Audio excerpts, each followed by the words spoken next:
জয় যিশু বন্ধুরা, আজকে আমি বানাবো স্ট্রবেরি আর কলা দিয়ে স্যান্ডউইচ। তো প্রথমে পাউরুটিগুলো হালকা করে সেঁকে নেবো। এটা কিন্তু দারুণ খেতে লাগে বন্ধুরা। আপনাদের ভালো লাগলে প্লিজ চ্যানেলটাকে সাবস্ক্রাইব করবেন। দেখুন আমার পাউরুটি সেঁকা হয়ে গেছে। এরপর স্ট্রবেরিগুলো আমি ভালো করে ধুয়ে নেবো। এটা খুব হেলদি একটা ব্রেকফাস্ট। দেখুন স্ট্রবেরিগুলো কত সুন্দর লাগছে দেখতে। এরপর পাউরুটির মধ্যে আমি মাখন লাগিয়ে নেবো ভালো করে। মাখনগুলো লাগানো হয়ে গেলে আমি কলাটা ছোট ছোট করে পিস পিস করে কেটে নেব।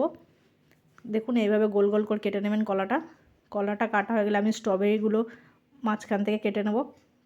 দেখুন এইভাবে স্ট্রবেরিগুলো কেটে নেবেন। কাটা হয়ে গেলে এগুলো ভালো করে আমি পাউরুটির মধ্যে সাজিয়ে নেব। দেখুন এইভাবে। তারপর সাজানো হয়ে গেলে আমি প্রথমে দিয়ে দেবো নুন। দেখুন নুন দিয়ে দিচ্ছি। তারপর দিয়ে দেবো গোলমরিচ। এরপর দিয়ে দেবো চাট মশলা। তারপর দিয়ে দেবো ম্যাগি মশলা। ব্যাস, আপনার স্যান্ডউইচ একদম রেডি। এবার আপনি এটাকে খান। আর ভালো লাগলে প্লিজ সাবস্ক্রাইব করবেন। ধন্যবাদ।